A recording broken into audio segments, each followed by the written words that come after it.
Leo, a 25-year-old graphic designer, is in a bind. His roommate is moving out, and he can't afford the place alone. He's been scouring verified housing Facebook groups and rental apps, his frustration growing with every scam, listing, and overpriced dump he finds. Then he sees it, a post for a Sunny 1BR insecure building, sublet for 3 months, furnished, $800 per month. Must move fast. The price is half the going rate. The photos show a clean, modern apartment with great light. The poster, Alex, has a friendly, normal profile picture.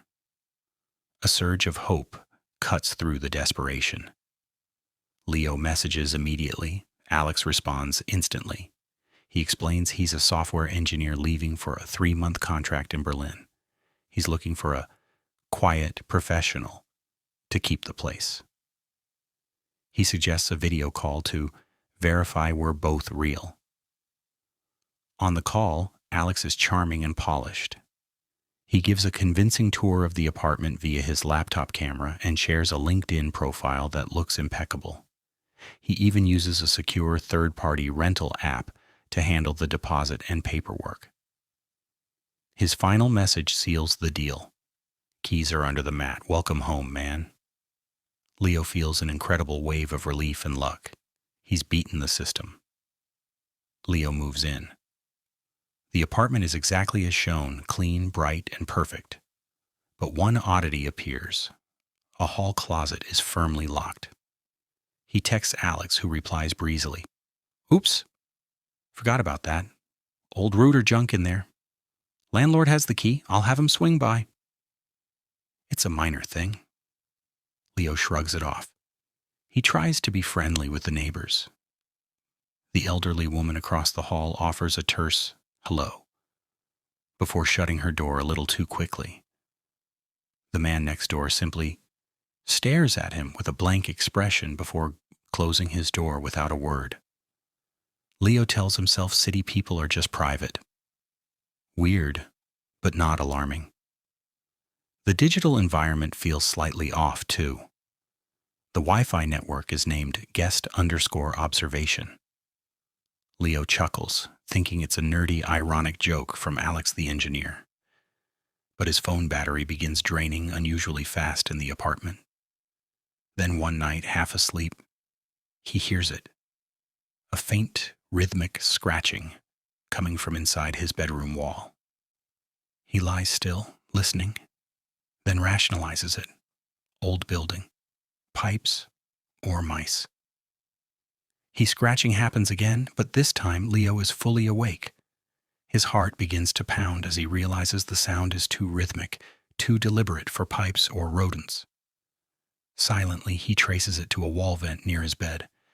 With a flashlight, he peers inside the slats. Nestled in the ductwork, pointed directly at his pillow, is a tiny, dark lens, a pinhole camera. His blood turns to ice. Panic takes over. He needs tools. He remembers the locked closet. Fueled by a cold, frantic energy, he finds a kitchen knife and pries at the cheap lock until it gives way. It's not a closet. It's a shallow, empty space, and at the back, nearly flush with the wall, is another door. He opens it. A rush of stale, dusty air hits him, carrying the faint smell of electronics.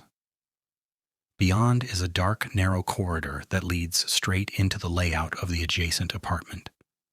This unit is empty of normal furniture. Instead, it's a live-in surveillance hub. A military-style cot, a desk with multiple monitors displaying live feeds from his bedroom, living room, and even his shower. Protein bar wrappers litter the floor. On the wall is a large photo board. In the center is a picture of the previous tenant of his apartment. Flanking it are printed Facebook posts, notes on routines, screenshots of private messages. With a gut-wrenching lurch, Leo sees his own Facebook photo already pinned to the board. Beside it, handwritten on a note card, is a single question mark. Leo doesn't grab a single thing. He runs. He bursts out of the nightmare apartment, flies down the stairs, and doesn't stop until he's in the middle of a crowded street. From a busy coffee shop with trembling hands, he calls 911. The police investigation is cold and procedural. They confirm the horrifying setup. The secure rental app traces back to a shell company. Alex's LinkedIn profile is a perfect, untraceable fake. Building records show the adjacent apartment was leased 6 months ago to an A. Smith. The landlord never met him. Rent was consistently paid with untraceable cashier's checks.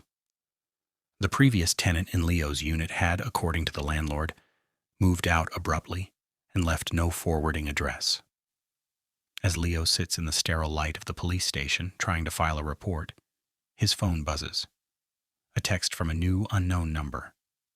Unknown. Subject G. You were the most observant one? The game was getting stale? Don't worry, I've already moved on to a new building. P.S. You left your favorite hoodie. Nausea overwhelms him. He never told Alex which hoodie was his favorite. He'd only mentioned it once in a private Instagram story. There is no justice. The police have no suspect to charge. They file a report for unlawful surveillance against a John Doe. The leasing company has no liability. The story is too bizarre and complex for local news to pick up. It simply vanishes into a case file. Leo crashes on a friend's couch, a shell of himself. He can't bring himself to look at any rental site. He gets all new devices, new numbers, new accounts. The profound violation isn't just the spying. It's the realization that his basic need for shelter, his digital trust, his entire footprint, were nothing but raw materials for someone else's predatory hobby. Now, in a new, overpriced apartment he chose, precisely because it seemed safe, he sits in the silence. His eyes drift to the wall he shares with his neighbor. He finds himself listening, not for scratches, but for the faint hum of electronics. He doesn't just feel unsafe in his home. He feels unsafe in the entire architecture of modern trust. Every app, every verified profile, every smiling face on a screen is now a potential facade. The story ends with him staring at that blank wall, forever wondering what or who is on the other side.